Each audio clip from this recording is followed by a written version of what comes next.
One. Hi there, my name is Shuai Wang. And I am Corey Wong. Welcome to Give Me the Tea, a kind of weekly recap on all things Top Chef Season 22. Probably should have started this way sooner, but as y'all know, I haven't had the greatest season yet, but I think we're on the up and up. To be fair, Yeah. Also, yes, we should have started this, but I think this might be one of our first actual days off That's very true. with nothing to do. That's very true. And the fact that it's taken us 9 weeks to have that every day speaks a little about owning restaurants. Every day has been restaurant wars. That is not wrong. What kind of tea are we drinking today, Shuai? So this is a little bit of Taiwanese green tea with some chrysanthemum and a little bit of dried orange peels that I made myself just from leftover oranges. So I remember them drying on our windowsill for like weeks. Nice and just tiny bit of caffeine. Very light. Tasty. Mm-hmm. Thank you. Well, since we're 9 episodes in, I guess one of the things that I've kind of wanted to address this whole time is you have hair. I have hair now. Yep, I have a full head of hair. I think. Well, see, what happened was right before I left for Top Chef, I shaved my head. Well, you shaved my head, and because it was so hot here in Charleston. Remember? It was so hot here, and we were building out. Oh, we had no money for haircuts even. We were poor. No money for $30 haircuts. But I think about it now, seeing you with your funny bald head. Yeah. Why didn't we consider that I looked. That's probably the only thing I really regret about being on Top Chef is my haircut. I think. I think I thought about growing it out, but I knew like we only had a month and it wouldn't be anywhere near this length. It would just be like this really puffy, slightly froey looking hair. So I think we kept it shaved. But any other things from like early on that you want to talk about before we dive into episode 9? Standout memories or other. We won't talk about things you wish you could change other than haircuts at the moment, but like let's get the audience and where your head was at as we arrive into episode 9. How are you feeling? I think as we got into episode 9 last week's CN Tower Mission Impossible challenge, it was just like I was very much, I think, physically tired, but not more so than working regular restaurants. But I think I was very mentally spent, and I think most of us were, because you just been going for so long. Just thinking on your feet is like such a hard thing. I don't think people realize how hard that is. Like constantly having to never turning your brain off, basically, and then so I think I was just mentally spent and a little physically tired and kind of haven't been doing the greatest. Won some stuff on top for quick fire a lot, but generally wasn't doing that well. So I was a little emotionally like distraught, I guess. So I wasn't completely there and felt really bad for myself, and same time felt really proud because I did make it to all the way to episode 9. I remember the first day I showed up, all I wanted was to not get eliminated on day 1, and then the next goal was to not to get eliminated by day 3, and the next goal was to kind of make it to Restaurant Wars, and the goal after that was to make it through Restaurant Wars. So after 8 episodes and after 9 episodes, so at this point there must be like a little bit of like a relief that at least you got as far as you would like wanted to get, I guess. But I just guess you never know when you'll get kicked off. Just because you did super well the week before does not necessarily mean you won't get kicked off the week after, because none of it counts towards the next time you have a challenge. So I remember from like my point of view of it is, we were allowed to talk sort of every 3 or 4 days kind of thing. And the first couple of episodes, it was sort of about like you didn't really want to go do Top Chef you know, like, Yeah. but when they invite you, you don't say no. Right. So it was like a lot of homesickness, and then it was a lot of figuring out. I feel like what you watched almost, and granted, we didn't watch a lot of it, but the ones that we watched, it's like people trying to figure out kind of what the judges want, you know, because like you want to cook your food, but at the same time, you see other food getting pushed forward that's like a little fancier, a little this or that. So I feel like Yeah. as we're going into this episode, you're still kind of trying to figure out a little bit like what the judges want and how one week something homey can get you to the top and the next it kind of isn't good enough kind of thing. Yeah. I never know what the judges want.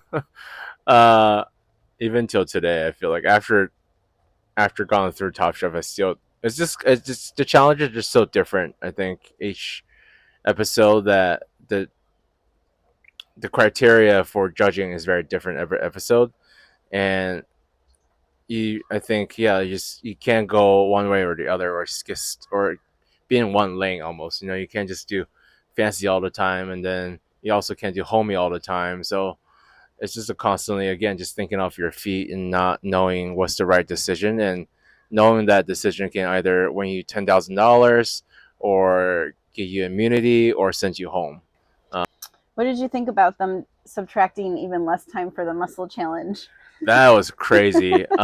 Not crazier than I think the episode when we did the quickfire um, with right after the trivia, because I think the first team that won was got 30 minutes, and the second team that won got 10 less. I think 20 minutes.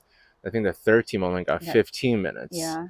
So the clock is very much real. The clock is so real. I don't think people think 30 minutes is a good time until you're actually in it. You know, it's like it passes by so fast. Also, like, I don't know, the kitchen, the Top Chef kitchen, if you haven't noticed while you're watching, is like very large. So you constantly running to grab like pots and pans. And so God forbid if you forget like a mixing bowl or a whisk or a spatula or something, and then you have to run all the way back. You know, and you're running. It may only take you like 20 seconds, but like literally like every single second on Top Chef counts. I always like the clips of you running because you're always smiling or laughing, because there is a certain amount of like silliness to this whole thing. You know, like you made it this far in your chefdom and like all these events and cooking, and then it's like now run and go cook food really quickly. It's like it's funny. I So think it's always so cute to watch you like smiling and running. I think I'm mainly laughing because I'm like thinking about how ridiculous I look running, because I don't run, and like I'm such a big person, and I didn't realize how big I was till like I saw myself standing next to Katiana. I was like, why am I a giant, and why is Katiana like that tiny? And like I know I really love the quickfire, so it's like that's probably my favorite challenges, because you win money or you don't win money, but you don't get eliminated from it. Right. So you can be as like goofy or not as you want. Yeah, exactly. You know, like, off the cuff. If you don't do great, then it's like whatever. It's not a big deal. But like, yeah, it's just because the challenge is also kind of fun. You know. I don't know. Should we talk about turducken? Let's talk about turducken. Turducken is not necessarily a new obsession for you. No, it's one of those American things that is just mind blowing to me. Like that, you know, like at some point someone was like, let's shove 3 birds inside of each other, roast it, and then just the pure gluttony of that dish is just like very joyous for me, you know, because it's just so ridiculous. And you know, like I've never actually had turducken, I think. um Now that I can't remember, oh, maybe we have had it like in New York in one of the restaurants at work, but like not in a very long time. But it's just one of those wonderful things that I really like because it's so absurd and like bizarre. Yeah, and like that challenge was hard because, yeah, like, you know, it was to put your interpretation of a stunt on the plate. And I guess like I think most of us had trouble figuring out what that meant. I remember you saying that you were super happy to go to the CN Tower and that you all kind of were confused about the challenge that came after it. Yeah, or just like how to kind of showcase that on a plate, which is like the hardest part. And you know, my thought with my turducken was, yeah, it's this making something that's seemingly impossible. It took like turducken traditionally.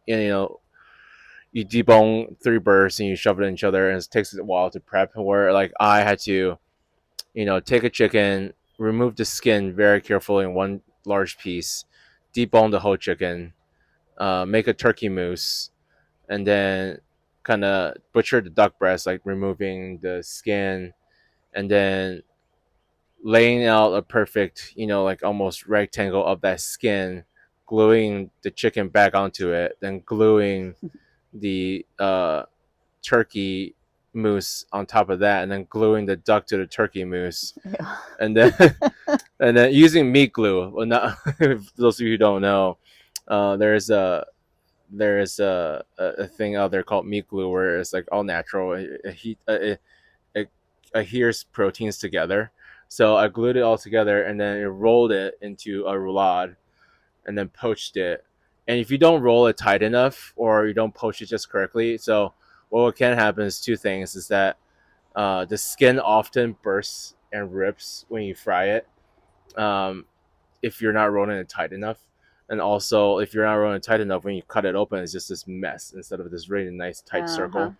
So, and then also, if you're, it was, I didn't circulate it, so I poached it in uh, like a really rich chicken stock to get more flavor in there instead of just trying to imitate that kind of Thanksgiving or roast chicken dinner. Instead of just put it in the bag and vacuum sealing it and then sous vide in water, which doesn't really give it much flavor because time is so short that you want to punch as much flavor in there as possible. So after doing all that and then deep frying it, and then I made peas and carrots. Well, I was gonna say you're not necessarily a gastronomy chef, but Right? you were so proud about these sides that you made, and I feel like it's just got a little glossed over. Vinny gave me a lot of help on like just like trying to help me with like minor things. If like I made the potatoes in the siphon, he helped me with that, and then like some just kind of recipe guides or like ingredient guides on like gastronomy because I think he knows a good bit of it. So yeah, I made like pea gel. Tastes exactly like peas, and then carrot gel tastes exactly like carrots, and then butter powder. So the whole little peas and carrots thing should have tasted like butter, peas, and carrots. And then I made the like super fluffy foamed potatoes. So I just felt like this kind of seemingly impossible dish would be, you know, um, what get me to the top. But like I think they enjoyed the dish. I think it was executed well, but I think unfortunately, I don't think they thought it was stunty enough. Which is There's never been an episode where someone has been more clearly in the middle than there being 7 people, and you being the one person that is neither top or bottom. Yeah. So I think coming off of some of the episodes we were coming off of, where I hear from like a lot of our regulars and friends that everybody has been like shouting at their TV and not watching and getting really upset, it was kind of nice to see you do well with the muscles and then be safely in the middle. Like it was nice to have a non-dramatic episode for you. Yeah. I think a couple of questions from people along the way have been, do you get to eat each other's food, or do you get to have any, like, do you get bites of things after filming stops? Every now and then, yes.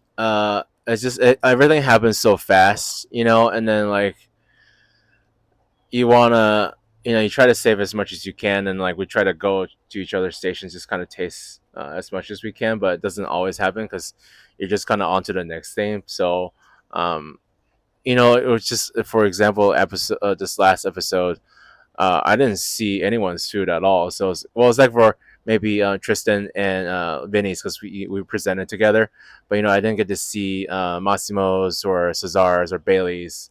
So it was nice seeing their dishes on TV. I was like, oh, that's gorgeous, So unfortunately, yeah, we don't get to eat each other's food as much. But this we get to, as when we get to visit each other's restaurants, that's what we get a chance for. Yeah. I have a fun game that I just came up with. If you want to play it, Sure. One word you associate with the chef. Lana. Cheerleader. Okay. She's always been our biggest cheerleader for the whole entire team, like always. My favorite, and then we'll go back to yours, but one of the biggest takeaways is you came home and you're like, Lana's gonna come and see us like as soon as like this next week or whatever, she just really wants to meet you. And it was like the sweetest thing because I know you had formed these like super tight bonds with Yeah. everybody, and that someone would want to come and make this trip just to come meet me. Like Lana is my girl for life. Yeah. Cesar. Oh my gosh, Cesar is. I don't think I've met anyone kinder. I think just kind.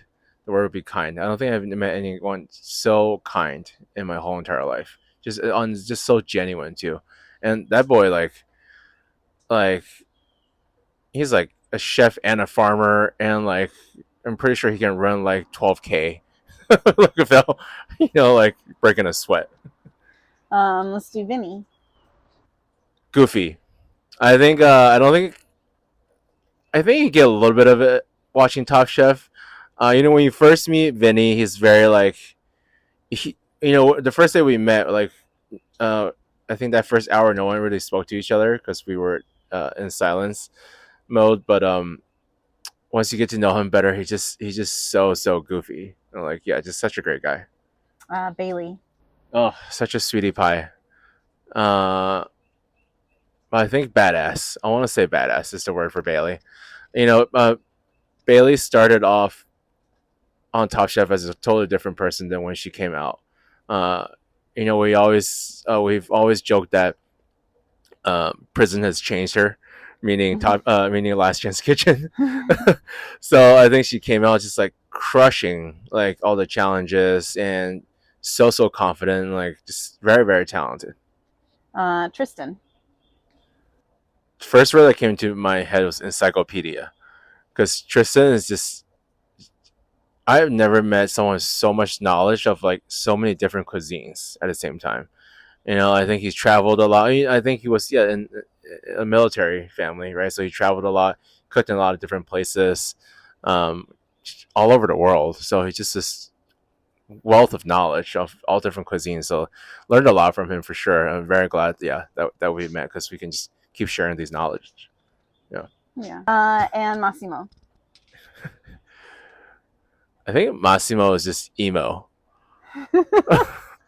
He's like, he's very passionate. He's very sweet. He's honestly a very sweet person. I know he's loud on TV and he seems like aggressive or whatever, but he's just passionate about his food and his culture, and there's nothing wrong with that.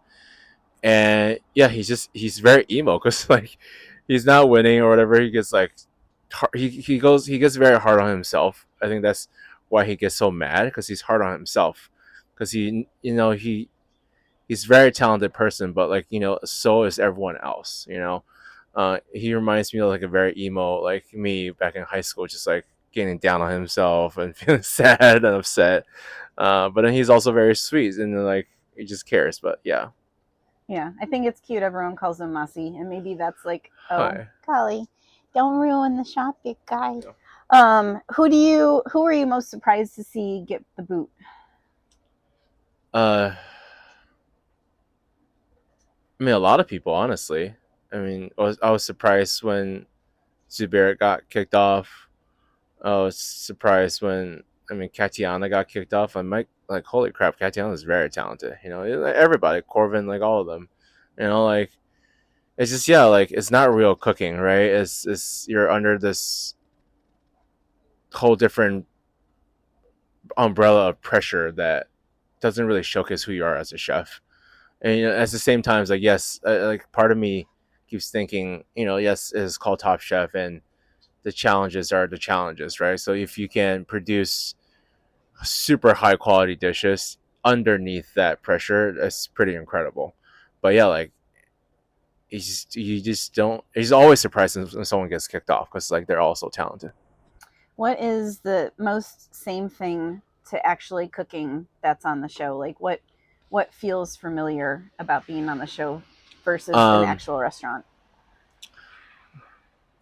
I think that, honestly, which was very surprising for me, is the camaraderie.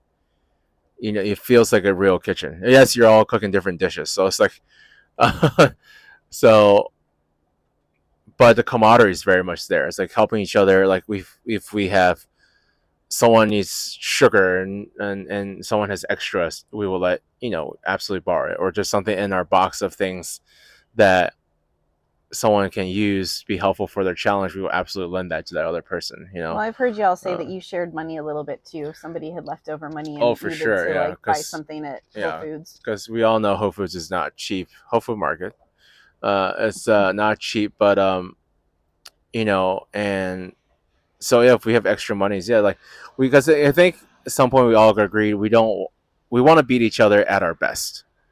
You know, we don't want to beat each other because someone couldn't get an ingredient or someone couldn't didn't know how to use this recipe. Like when we share each other's techniques and recipes, and, that's one of the biggest things. Like I do that all the time with anybody, because just because you give someone a recipe and teach them the technique does not necessarily mean that they can cook it like you or like they can do it as well as you. So like, and there's absolutely nothing wrong with sharing recipes technique because food is meant to be shared.